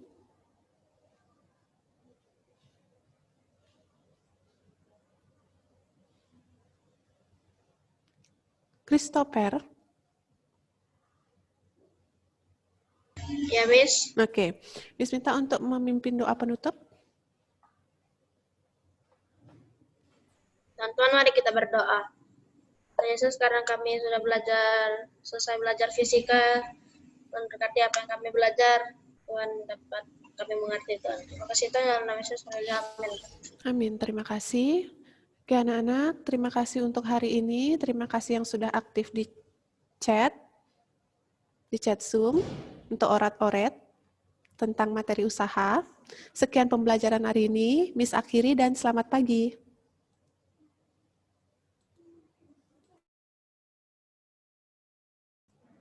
Oke. Oke, kita akan mulai pembelajaran IPS kita. Buka LKS kalian halaman 50. Ya, di sana ada suatu kotak gitu ya. Nah, itu adalah meningkatkan kemampuan berhitung, berpikir kalian. Nah, judulnya adalah menentukan rute perjalanan. Menentukan rute perjalanan. Oke, nah sebelum masuk ke dalam pembuatannya, Mister akan jelaskan terlebih dahulu kenapa Mister gunakan ini untuk materi penguatan atau tambahan, karena rute perjalanan itu berhubungan erat dengan hubungan internasional kita. Kenapa Mister bilang seperti itu? Karena pada saat menentukan ekspor dan impor, salah satu faktor yang menentukan bisa terjalinnya ekspor atau impor atau hubungan internasional itu adalah rute perjalanan ini.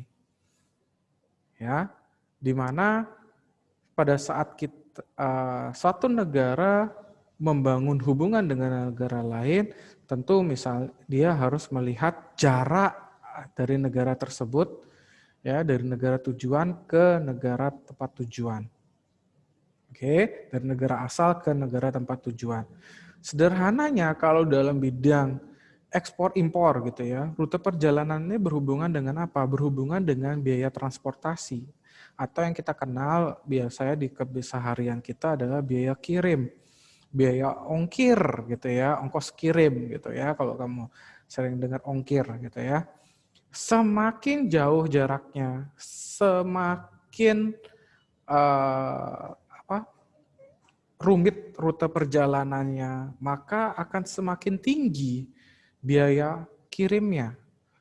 Nah, contoh yang sederhana, misalnya semakin jauh kenapa bisa semakin mahal? Contoh sederhananya kamu lihat aja deh aplikasi yang sering kamu gunakan sehari-hari. Gojek atau Grab, mungkin kamu pernah gunakan.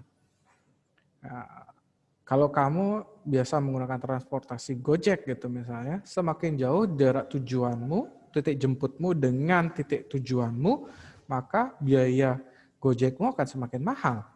Atau misalnya kamu beli makanan gitu ya, pakai GoFood gitu misalnya. Semakin jauh jarak restoran ke rumahmu, maka biaya kirimnya juga akan semakin mahal. Oke, jadi rute perjalanan itu ditentukan oleh biaya kirim itu ditentukan oleh rute perjalanan. Salah satu faktor rute perjalanan itu adalah jaraknya. Nah, kerumitan rutenya itu yang seperti apa, Mister? Kerumitan rute itu adalah seberapa banyak waktu yang diperlukan untuk mengirim barang tersebut.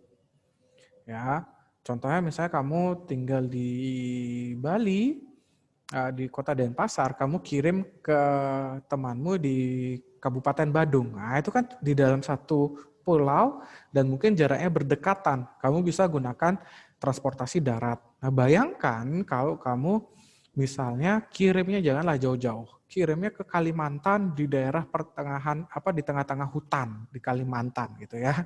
Ada desa di sana dan kamu harus kirim ke sana. Bayangin, harus perjalanan darat dulu ke bandara, dari sini barangmu harus dikirim ke perjalanan darat, menuju bandara terbang ke Kalimantan, sampai di Kalimantan belum tentu bisa sampai langsung perjalanan darat menuju lokasinya, mungkin harus perjalanan darat, setelah itu menyeberangi sungai segala macam baru sampai di tujuan. Nah, itu juga mempengaruhi biaya kirimnya. Jadi rute perjalanan itu mempengaruhi hubungan kita. Nah, dalam hal ini adalah hubungan internasional kita, kerjasama internasional kita. Oke.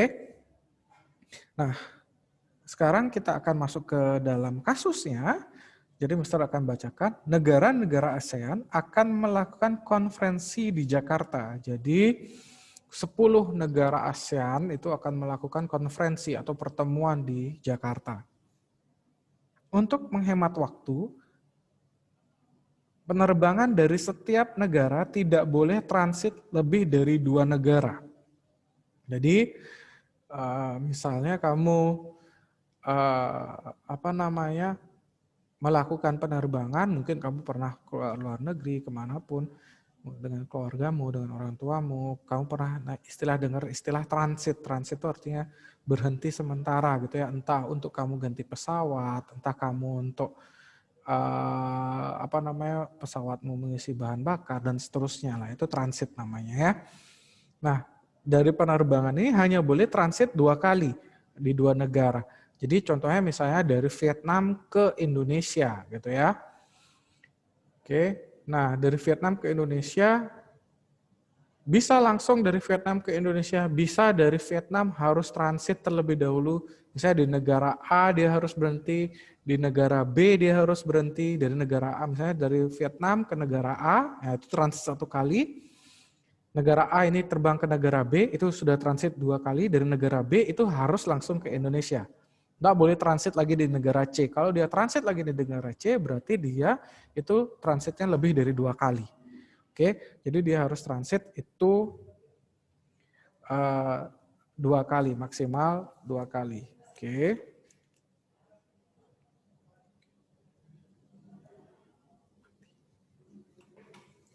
Oke, bisa rekan lanjut. Panitia akan memberikan subsidi biaya transportasi sebesar 10% apabila jarak dari negara asal ke Jakarta lebih dari 3.000 km. Berarti kalau jaraknya nanti kamu menghitung itu ternyata lebih dari 3.000 km, maka kalian akan bisa menentukan negara tersebut mendapatkan subsidi dari panitia pelaksananya gitu ya. Oke. Nah, berikutnya pertanyaannya, tentukan negara yang akan mendapat subsidi. Nah, setelah itu, tentukan pula rute tercepat setiap negara ke lokasi konferensi berdasarkan rute penerbangan. Oke, sebelum kalian menentukan, jadi kalau seandainya Mister, kalian tentukan dulu rute tercepatnya, baru kalian pilih dari rute tercepat itu negara mana saja yang mendapat subsidinya, gitu ya. Nah, sebelum itu kita akan samakan persepsi terlebih dahulu, karena di peta yang kalian miliki itu menggunakan nomor ya, 1 sampai 11. Oke, nomor 1 itu negara mana? Ada yang bisa? Di chat aja boleh, nggak harus aktifkan audionya. Kalau kalian merasa tidak bisa mengaktifkan audio karena berbagai hal, chat Mister gitu ya. Nomor 1 itu negara mana? Nomor 1.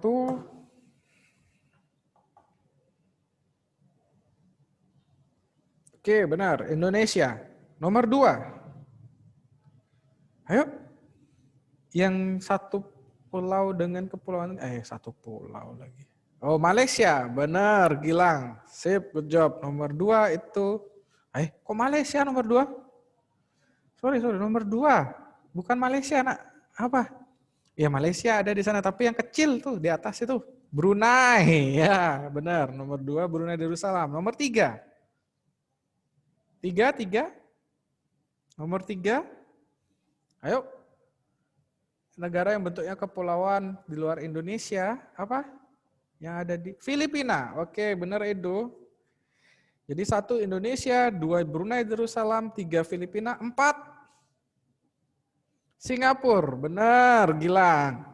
5, di atasnya Singapura, Malaysia. Oke, benar. 6.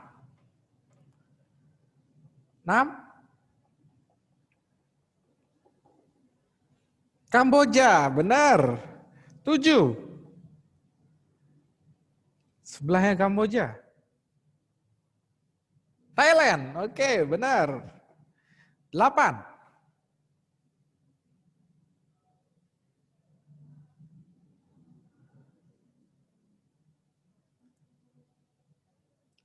Belum, bukan Vietnam.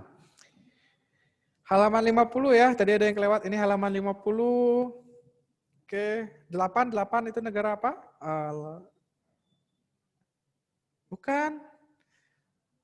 Bukan Laos juga, bukan Vietnam. Oke, benar. Myanmar. Ya. 8 itu Myanmar, 9 itu baru Laos. Oke, benar. 10. 8 Myanmar, 9 Laos, 10 Vietnam, benar. Oke, 11 itu Timor Leste, tapi karena kita bahas tentang konferensi ASEAN, dia tidak terlibat gitu ya, karena bukan anggota ASEAN. Oke, Mister akan ulang. Jadi di halaman 50 ya, ada temanmu yang baru bergabung. Di halaman 50, Mister sudah jelaskan apa itu rute perjalanan. Setelah itu kita menyamakan persepsi dari negara nomor 1 sampai nomor 11. Nomor 1 itu Indonesia, nomor 2 itu Brunei Darussalam, 3 itu Filipina, 4 itu Singapura, 5 itu Malaysia, 6 itu Kamboja, 7 Thailand, 8 Myanmar, 9 Laos, 10 Vietnam, 11 itu Timor Leste. Oke, sekarang waktunya kalian adalah menentukan rute tercepat beserta jaraknya berapa gitu ya. Setelah itu negara mana saja yang mendapat subsidi. Ingat subsidinya begitu jaraknya di atas 3.000 km dia akan mendapat subsidi. Tapi dengan catatan yang kamu hitung itu adalah rute tercepatnya. Oke? Oke, Mister akan kasih waktu kalian mengerjakan kurang lebih 20 menit sampai 25 menit. Silakan dikerjakan. Nanti Mister akan tunjuk satu persatu siapa yang akan menjawab gitu ya. Jadi di halaman 50 menentukan rute perjalanan. Oke, silakan. Kalau ada pertanyaan kalian boleh chat, Mister akan jawab. Silakan dikerjakan. Oke, anak-anak kita akan mulai. Suara Mister kedengaran dengan jelas oleh kalian. Kalau kedengaran dengan jelas, tolong kasih tanda jempol. Tolong berikan tanda jempolnya. Oke, thank you Edo. Oke, Mister akan mulai. Nah, Mister akan bahas terlebih dahulu. Mister akan kasih contoh terlebih dahulu gitu ya. Nah, tadi yang nomor 2 itu adalah Brunei Darussalam. Ya, Mister akan kasih contoh Brunei Darussalam ke Indonesia atau ke nomor 1 gitu ya, ke Jakarta gitu ya. Nah, maka dari Brunei Darussalam ke Indonesia atau ke nomor 1 itu jaraknya adalah 1.556 km tanpa perlu transit. Oke, sekarang nomor 3 Filipina ke Indonesia atau ke nomor 1 gitu ya. Filipina ke nomor 3 ke nomor 1 gitu ya. Mister minta Adeline. Adeline, oke. Dari Filipina ke Indonesia. Mak? Halo?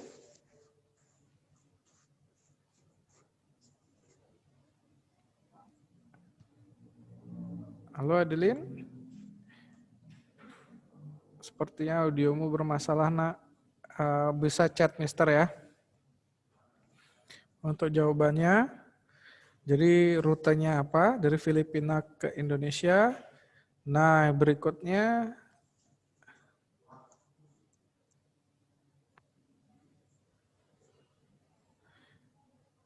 Oke, Adeline masih dalam nulis. Nah, yang berikutnya Singapura ke Indonesia. Nah, ini pasti langsung ya, sudah ada garisnya dari 4 langsung ke 1. Nah, itu adalah jaraknya 934 km. Nah, yang Mister minta berikutnya adalah Malaysia. Jadi ada nomor 5 ke nomor 1. Mister minta Jason. Silakan chat Mister. Ya. Nah, Jason silakan chat Mister. Untuk nomor 5 ke nomor 1.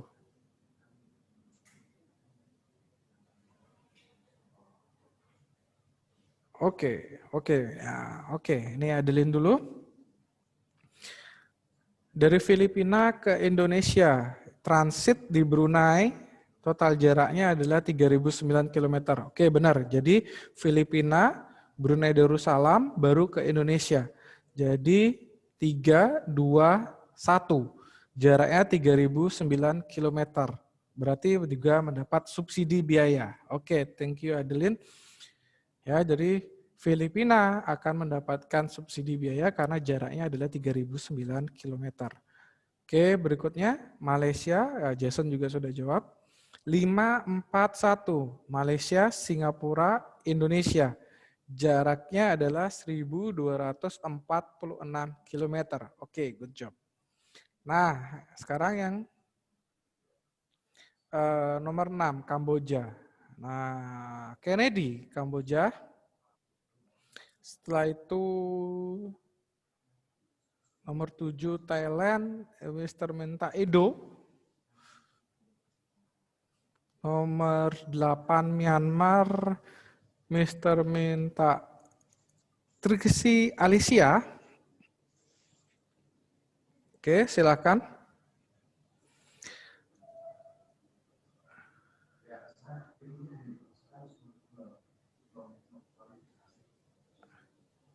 Oke, jawabannya Kennedy sudah tepat. Jadi jawabannya Kennedy sudah tepat. Dari Kamboja menuju Indonesia itu yang paling cepat adalah langsung menuju Indonesia dengan jarak 2075 km. Oke, benar. Ya, jadi tidak perlu transit di Singapura, tidak perlu transit di negara yang lain gitu ya, tidak perlu ke Brunei dulu baru ke Indonesia, tidak perlu ke Singapura dulu baru ke Indonesia, tapi langsung dari Kamboja ke Indonesia, itu yang paling cepat. Oke, sip. Setelah itu Thailand ke Indonesia atau nomor 7 ke nomor 1. Tadi siapa ya? Edo ya. Edo 7 ke 1. Yang mana paling dekat, yang mana paling cepat? Myanmar ke Indonesia atau nomor 8 ke nomor 1, Mister minta Trisi Alicia. Ya. Edo, sebutkan rutenya Edo. Rutenya juga disebutkan. Rutenya juga disebutkan Edo.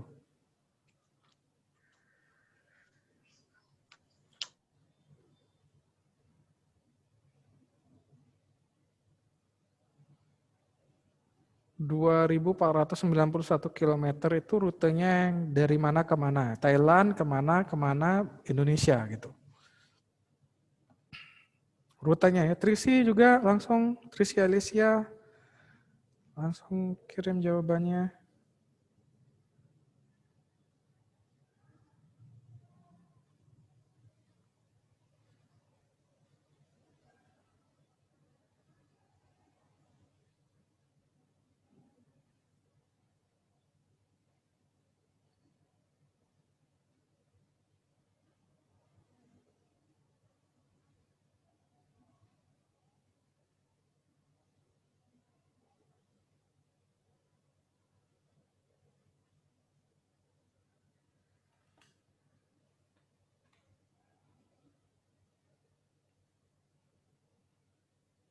Edo, oke. Edo sudah jawab dari Thailand, berarti Thailand, Malaysia, Singapura, Indonesia. Oke, benar Edo. Jadi Thailand, Malaysia, Singapura, Indonesia. Jaraknya 2.491 km. Oke, dari Trisi Alicia, Myanmar, Malaysia, Singapura, Indonesia. Oke, itu sudah benar. Jaraknya adalah 2.906 km. Oke, setelah itu Laos ke Indonesia. Laos ke Indonesia, Mister minta Gilang. Laos ke Indonesia, Mister minta Gilang. Vietnam ke Indonesia, Mister minta Wulan. Laos ke Indonesia, jadi nomor 9 ke nomor 1, Mister minta siapa tadi? Gilang, ya. Setelah itu Vietnam ke Indonesia atau nomor 10 ke nomor 1, Mister minta Wulan. Oke, silakan chat Mister Nak.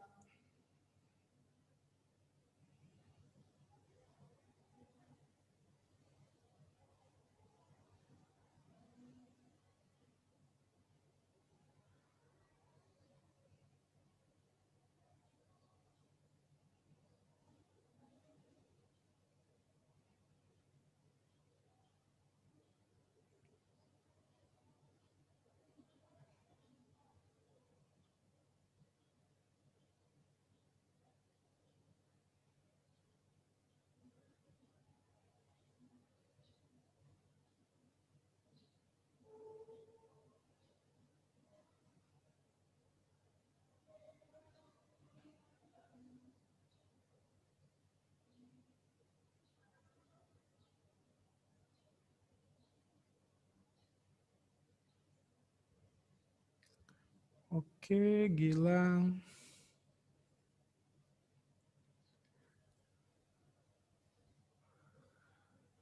Oke, Gilang berpendapat langsung Mister dari Laos ke Indonesia. Laos.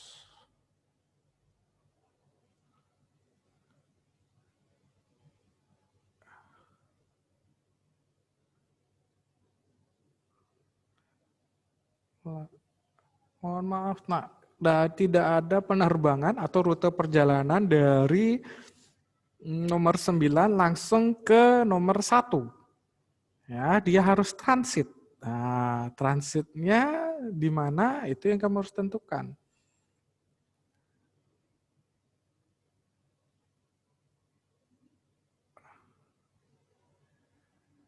Oke, sorry. Dari 9 ke 6 lalu ke 1, itu jarak terdekat. Oke, berarti dari Laos menuju Kamboja, baru ke Indonesia. Oke, jaraknya sudah benar. Jadi Laos ke Kamboja, ke Indonesia. Itu jarak untuk itu rute untuk nomor 8. Oke. Nomor yang 10 ke 1 Vietnam ke Indonesia. Wulan.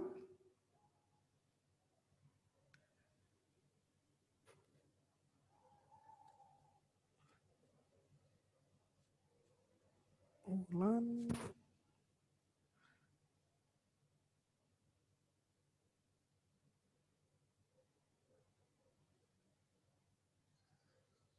Vietnam ke Kamboja. Oh, sorry nak.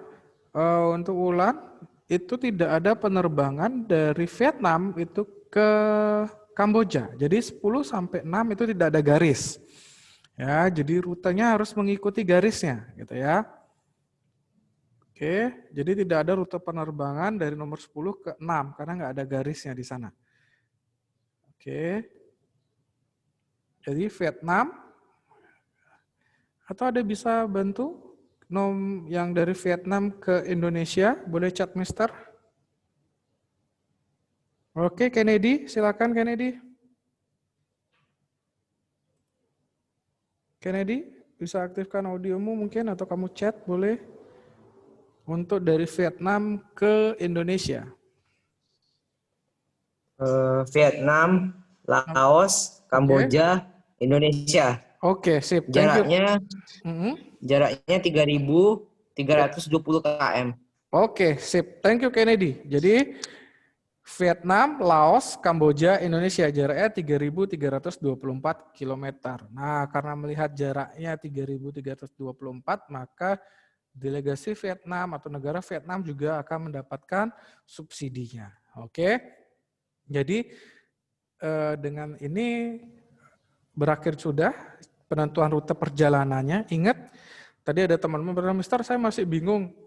Rute perjalanan itu adalah tergantung dari garis-garisnya gitu ya.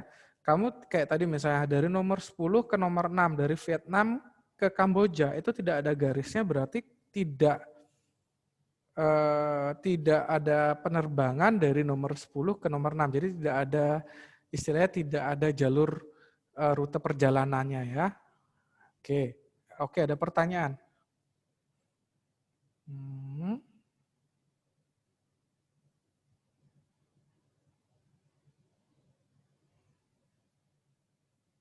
Oke, ini pertanyaan dari temanmu. Gini, menurut pengalamannya dia terbang dari Indonesia ke Thailand, itu nggak perlu ada transit, Mister, langsung gitu ya. Oke, ini adalah pertanyaan di soal ya. Jadi di kasusmu, kamu dikasih rute perjalanannya seperti itu. Walaupun di kenyataannya lebih banyak memang adalah penerbangan secara langsung daripada transit gitu ya. Setahu Mister di negara ASEAN, penerbangannya rata-rata sudah tanpa perlu transit. Semuanya adalah langsung misalnya dari Indonesia, dari Jakarta gitu ya. Soekarno-Hatta langsung menuju lokasi tujuannya kalian. itu selama itu di Indonesia, di ASEAN itu masih mayoritas adalah langsung tanpa transit. Nah, kita jawabnya kenapa tadi isi transit dan tidak isi transit di negara A, di negara B ataupun langsung, itu karena kita melihat dari rute perjalanan yang ditentukan di soal, ya. Oke. Jadi belum tentu kenyataannya seperti itu gitu ya. Oke. Jadi itu karena menurut pengalamannya dia langsung ke Thailand, ya memang bisa langsung nak. Ya, penerbangan langsung kita memang kalau setahu Mister di negara ASEAN, negara-negara ASEAN penerbangan kita kebanyakan adalah penerbangan secara langsung tanpa harus transit gitu ya. Transit itu juga bergantung dari pesawat yang digunakan, modelnya jenis apa gitu ya. Oke, ada lagi pertanyaan yang lain? Kalau tidak ada, berarti Mister akan akhiri pertemuan kita hari ini. Mister minta Gilang pimpin kita dalam doa, Gilang, untuk mengakhiri. Aktifkan audiomu, nak. Gilang? Mister. Oke, pimpin kita dalam doa, nak. Teman-teman, mari kita berdoa. Tuhan Yesus, terima kasih atas pembelajaran yang Engkau berikan pada kami melalui Mister Arif, Tuhan. Semoga pelajaran ini dapat memberkati kita di masa depan, Tuhan. Haleluya, amin. Amin. Oke, thank you. Berarti sudah berakhir pembelajaran kita hari ini. Tuhan Yesus memberkati.